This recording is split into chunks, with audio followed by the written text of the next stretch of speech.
This is my 2002 MGTF, and this is a Rover 75 K series turbo engine. And hopefully today we're going to get this engine in the subframe and into the car and started.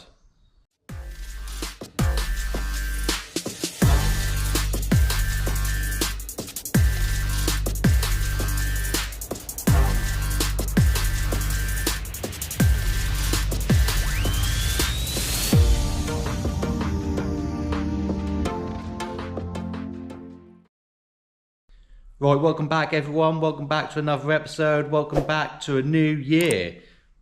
So in today's episode, as you see, we've got the turbo engine, the old engine's out, and I've done some preparation on getting the new engine in, mainly cleaning, tidying and all that sort of stuff. We've got a few more bits to do before we can actually put the engine in the car. And I'll spin you around and I'll show you what I've got and what we need to do. Right, so the subframe, I've given a good old steam clean outside with a hot pressure washer, some TFR, nothing too drastic, just get it all nice and clean so it isn't filled with dirt. We've got some bits and pieces that we need to replace on this. Mount here, the bolt is seized in the actual bush itself and you can see it's starting to pull the bush out. So I've had to get I could have cut that and just put a new bush in it, but I managed to get a new arm with the bush, a new mount. I just need to swap that over. I've got a new gearbox arm mount as well.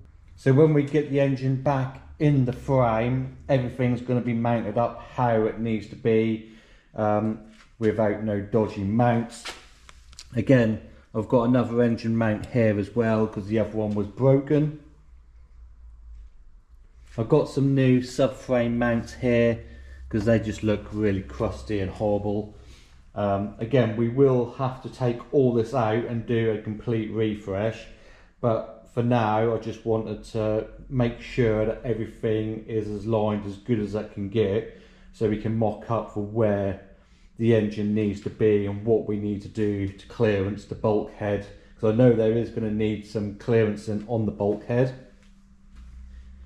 We've got some parts down here as well. Again, my new engine mount arm that came with this one here, but I have got a nice shiny silver powder coated one that can go on there instead. Again, new subframe mounts, front ones, new tie bar thing for the engine mount. Got bits scattered everywhere at the minute. New gearbox arm here. I mean, the old one wasn't that bad, to be honest with you. Normally they go all holy there, but it's quite solid. I just decided that I was going to get a new arm because they came as a kit where you get the bush and all the gearbox mountings itself.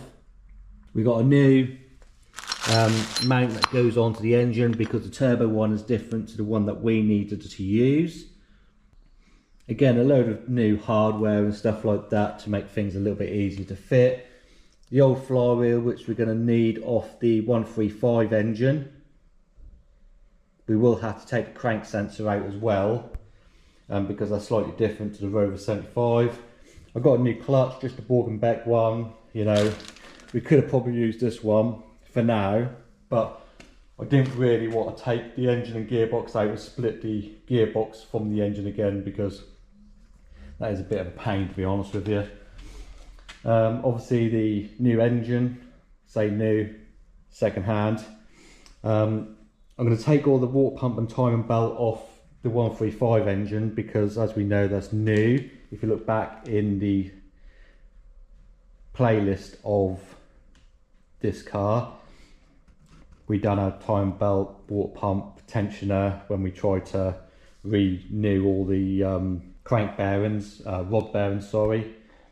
Yeah, we're going to take this manifold off. We're going to put the 135 alley manifold in, and we'll just have to swap the injectors over. We're going to use standard injectors for the moment. We need to swap the dipstick tube to a TF dipstick tube as well. We're going to replace this water outlet for one that's slightly more angled to hopefully clearance this bit here. I've got a recirculation valve blank to go on. I've still got the old downpipe, so we'll put the old downpipe on for now because it's got the lambda sensor in it, so that we will have to use. And then we've got gearbox stuff. Now I've cleaned this gearbox off because that was absolutely disgusting. Again with the hot wash, and then I've just given it a lick of paint, just some wheel silver, and then again we've got all our nice fresh powder coated gearbox bits with a new mount. This slave cylinder looks to be fairly new, so I've reused that. Obviously the new gearbox bearing will go into there as well. Yeah, and just freshened everything up. I did break the speed sensor off the gearbox. There's a bit missing out of there, so we're going to have to get a new speed sensor at some point. Now going back into the car itself, I've given it a bit of a wipe over, freshen up with some TFR, because all in here was just pure dirt.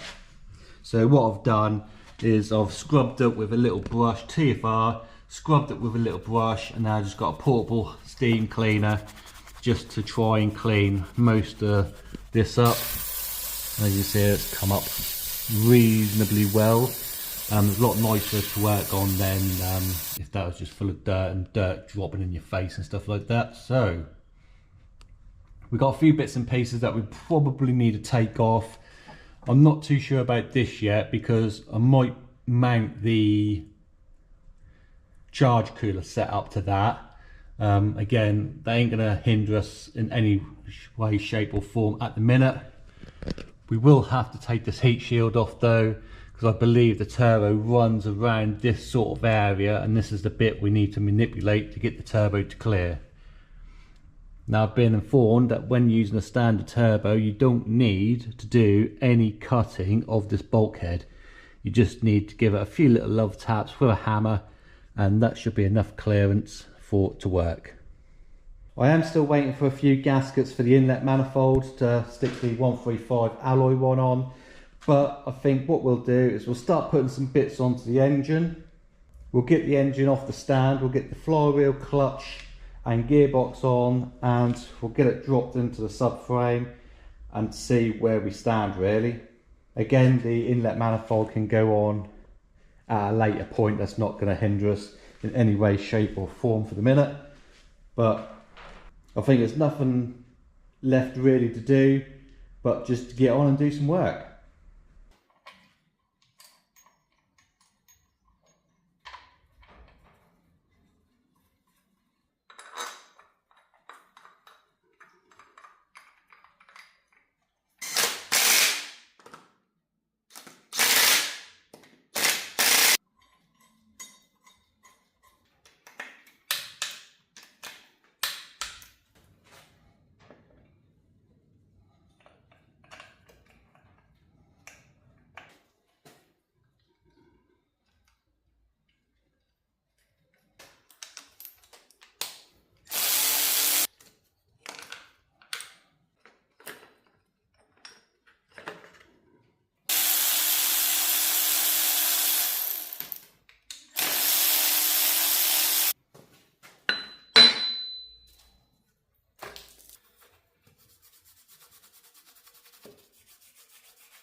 So I guess we'll have a little bit of a catch up and see what's been going on.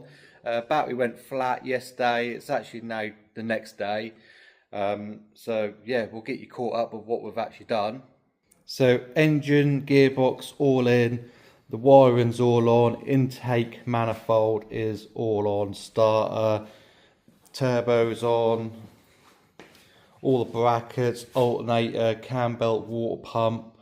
We used all that from the original engine from the 135 because we'd already done all that anyway, so we just reused them. Only thing I haven't done is I haven't put the turbo downpipe on just yet because we need to lift the whole assembly up. I'll do that when I go to put it into the subframe. I've got my water elbow outlet here.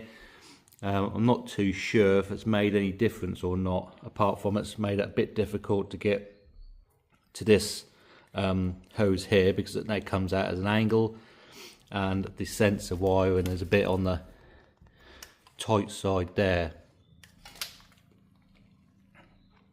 But we'll just have to see how it goes when I fit all the pipes and everything. We'll get it into the subframe anyway. We'll fit all the pipes and just see how everything fits. And so next task is going to be moving on to the subframe. We need to get this aluminium cross member out of the way, get it replaced with this one. Now I'm going to assume that all them bolts at the bottom here on these compliant bushes are seized. So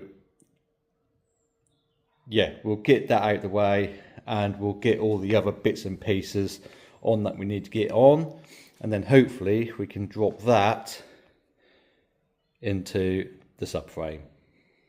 So let's get this engine out of the way, let's pull it back, and then we can get the subframe over here into the work area, have a little bit of a tidy up here and crack on and get that arm off.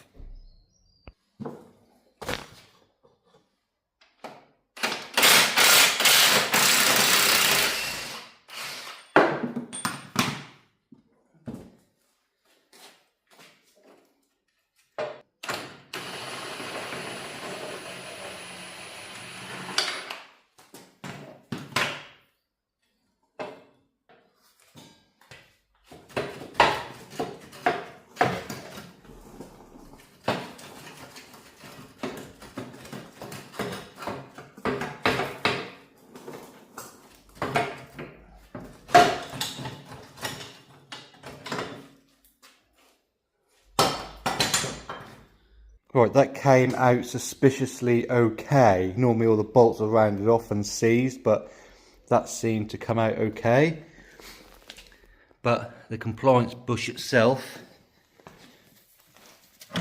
is very, very worn indeed. You can see that. But we're not going to worry about that for the moment. The other one's exactly the same. When we go and do a subframe refresh, which arguably would be the time to do it, is now. But with getting the engine in and out, subframe in and out to obviously measure up to go into there, I don't really want to damage, scuff, scratch a freshly powder coated subframe and arms and all that sort of stuff. It's all going to have to come back out anyway for when we do the painting of the engine bay and underneath, so we'll do that all at the same time, make things a lot easier.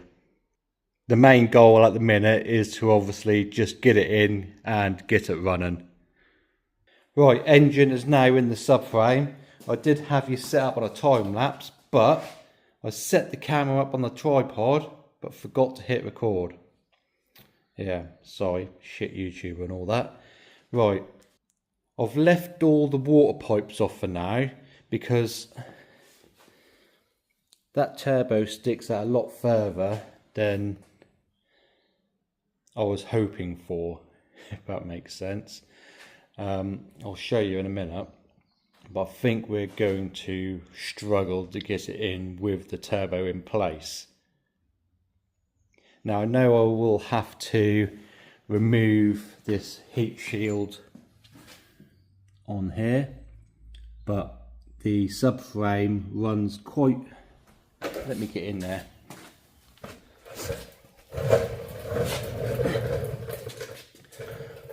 The subframe runs quite close here, so you've only got a couple of inches space, and as you can see that sticks out a lot more than a couple of inches. So yeah, I'm not really too sure again where that's going to sit. I mean, looking at this bit of bar here, which is normally about here, I'm going to assume that the turbo is going to fit somewhere in that space there. But again, I'm not really too sure if we'll be able to get all that up in there past these pipes and squeeze it in at the back here. So I guess there's only one thing to do, and that's to find out. So let's get this heat shield out the way, and then I will get it underneath and see if we can wiggle it into place. Right, so we've encountered our first problem while trying to lower it down in place. We are butt up against on the strut tower to the body,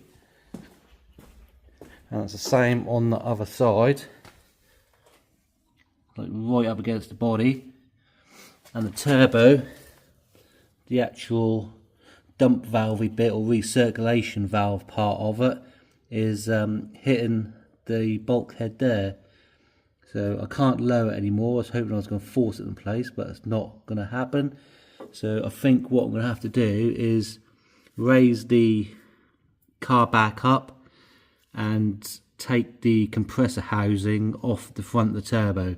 If that dump valve bit or the recirculation valve bit wasn't there, I think that would slide straight in, but that's causing us a bit of issue at the minute, and it looks like it's going to foul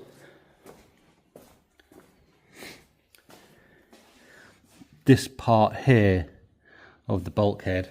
So yeah, I think what we'll do is I'll pull the car back up and then take that compressor housing up, and then hopefully we can slot it in place and struggle getting the compressor housing back on once everything's bolted in.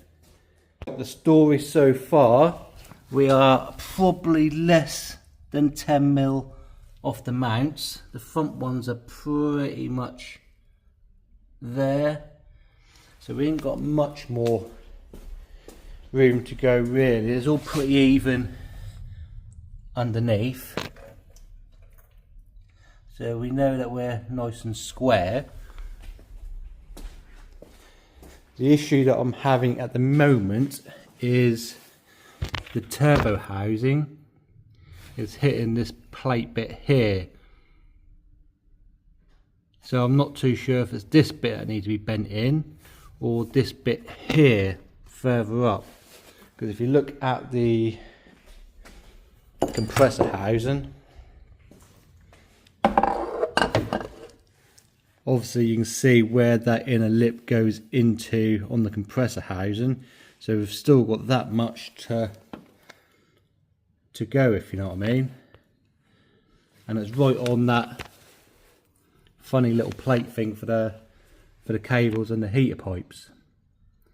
That could ideally be done with coming up a little bit more.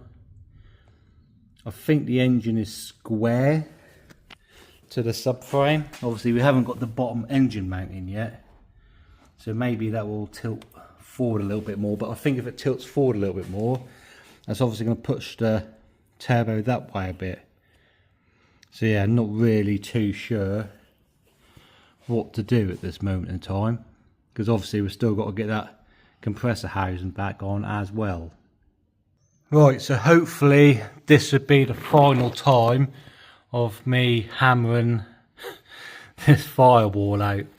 As you can see, it's got this big old lump here that protrudes as much as that bit really, but you do have to sort of manipulate it in that sort of area.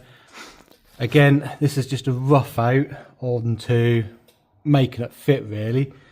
I've now got the turbo housing fitted, the compressor housing now back fitted, and I can get it up in there. I just can't get the subframe far enough forward to get the subframe mounts in. But hopefully with this last final bash, that should fit, all being well. And when we go to obviously take it all out and stuff again, we'll tidy this out, and we'll, not really too sure, I think we'll probably just put some heat tape on top of that, and yeah, that will cover, we'll bodywork it out a little bit, you know, make it look a little bit nicer, and then get some heat reflective tape on there to obviously make it look a little bit nicer, and to obviously do the obvious, and that is to reduce the amount of heat going into the fuel tank, because just on the other side of that hole there, that was one of them little stub nubbins there, but that is the fuel tank, and I'm pretty much against that fuel tank now. So yeah, hopefully last time fitting this lump in here. It's been a few hours now. Right, once again it's going to have to come out. We're right up against the bulkhead here. Don't get me wrong, we're a lot closer than what we were. God knows how I'm going to get an air filter on the end of that turbo, but we are pretty much hitting where that recirculation valve is. And in the sense of subframe mounts, we're not too far out. Probably a quarter of a hole, really. If I can get you up in there.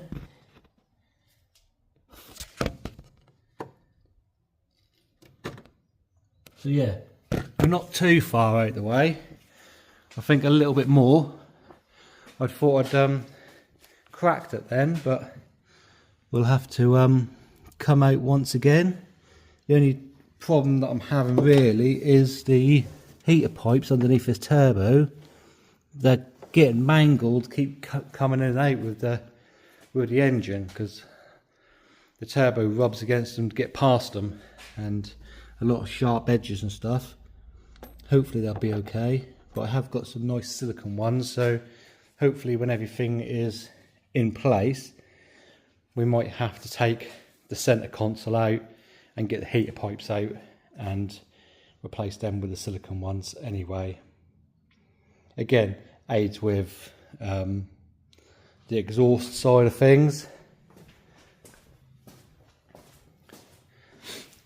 Although, you know, we've got quite a bit of room on this exhaust. I think a nice little, I was going to get all this ceramic coated, like a proper heat treated ceramic process, and then get a nice little Funk Motorsport blanket on here, some nice heat wrap on the downpipe, get that ceramic as well, you know, try and keep the heat at bay.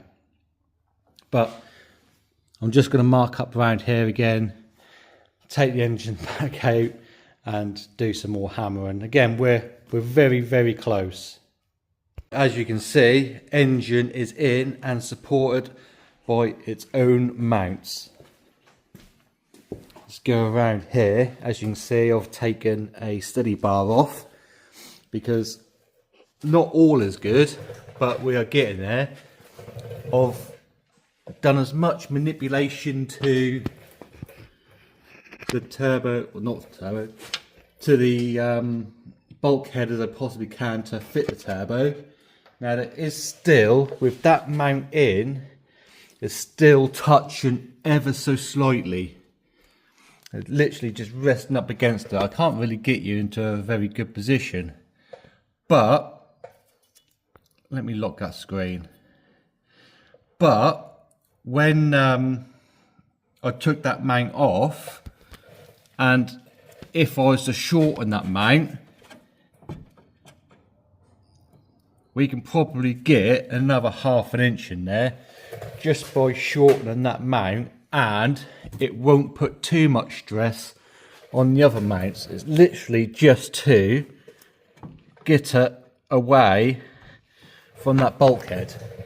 And with the heat management situations that I want to go down, in the sense of ceramic coating the manifold and downpipe and turbo housing, getting a Funk Motorsport turbo blanket and wrapping the bulkhead in like gold foil tape that Funk Motorsport does.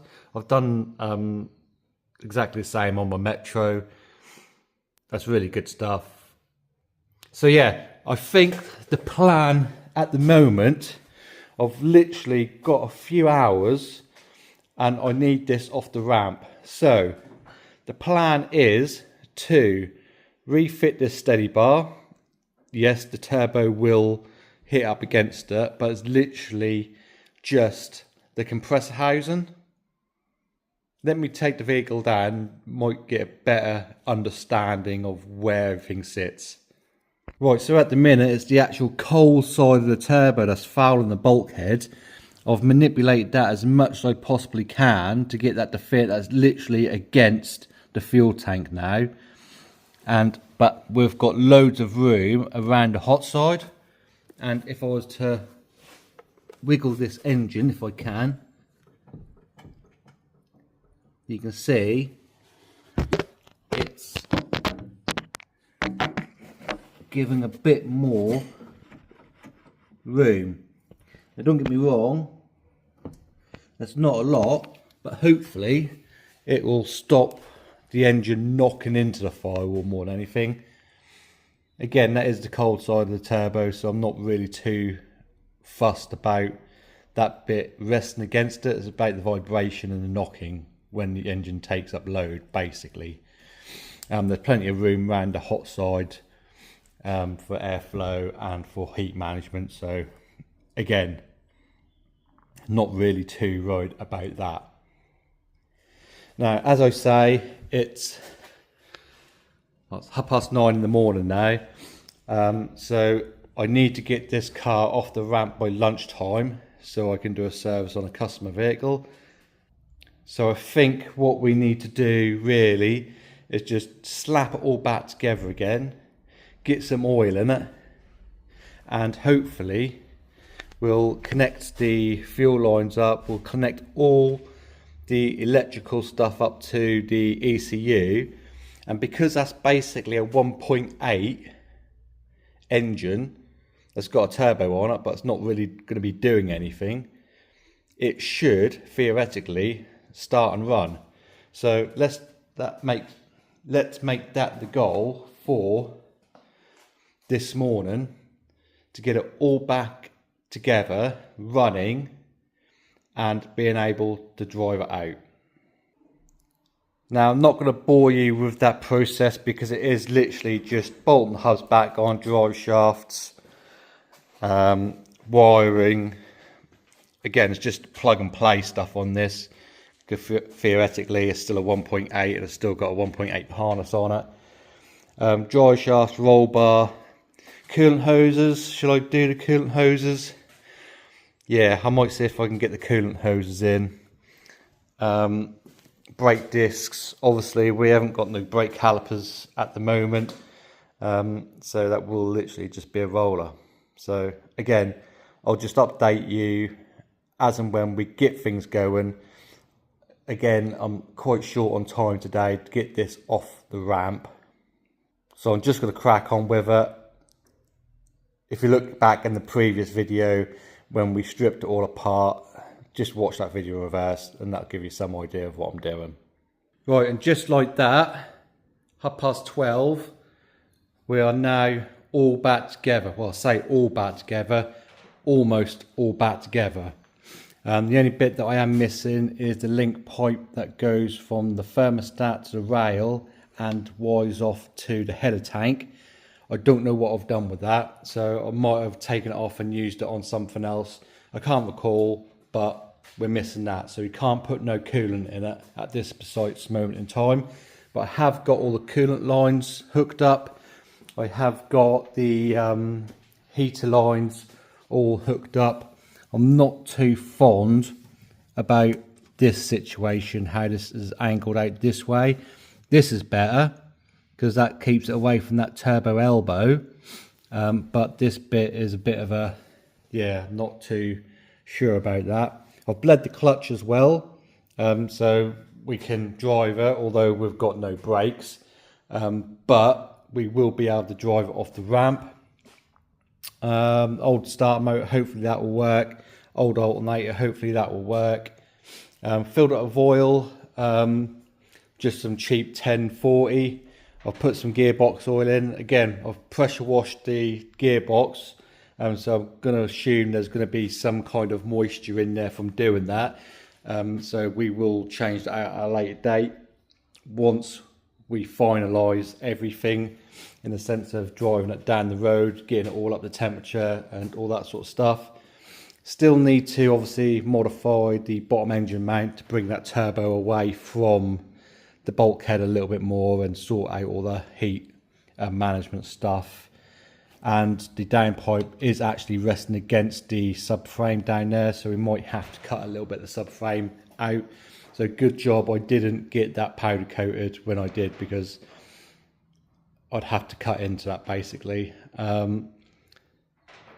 I think even if I shorten that gearbox mount, that might bring it out a little bit, but we'll make some kind of clearance. So yeah, I think we're all about ready to go. I've put a fresh new battery on as well, so hopefully we won't have no problems with that. But again, I'm not really going to expect too much disaster, because again, that is just a 135 engine, and it's a 1.8 engine, so just a K series. The only difference is that it's got different injectors in it, but the ECU, the 135 ECU should run it, and I have got the lambda sensor or O2 sensor all hooked up, so that should theoretically sort itself out. But we're not going to run it for long. Again, we've got no coolant in it. We are just going to hopefully get it started, and that'll be it, off the ramp, and then I can get on and do my other jobs. Right, GoPro all set up, so we'll get some kind of noise. There's got no exhaust on it, it's just a downpipe, so it will be loud, but I haven't even turned the ignition on. So let's see if we get...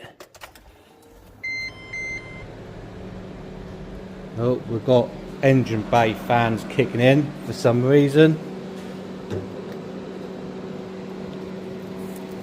I mean, that's all in, so I don't know why that is, but might be coolant temperature sensor maybe. Let's get out in gear. Let's go for it.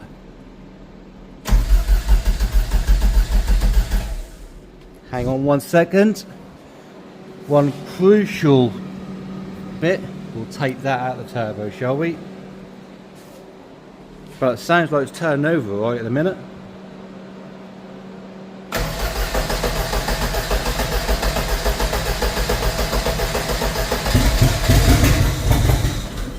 We're getting there.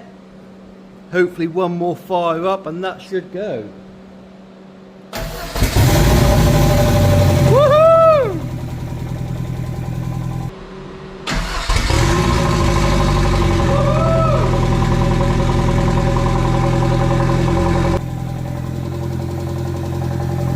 God, she's loud. Was a rudder.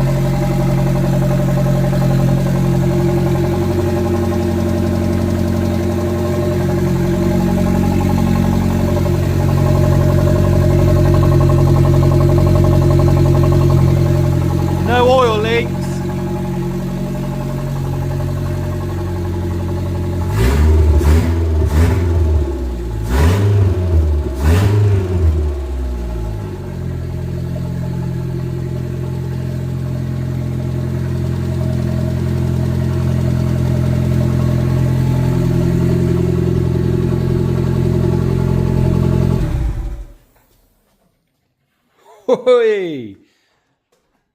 Right, I think that'll pretty much do it for now then. Engine's in, that's running. So it's just down to the final bits and pieces that we need to do. Obviously we need to do the engine mount and make some more clearances with that. And also heat management, we need to sort that out. Some kind of air filter, some kind of charge cooler. But I'm afraid you're going to have to wait until the next episode to see that. So make sure you subscribe, and then you'll get notification where we next upload a video on this lovely blue MGTF turbo.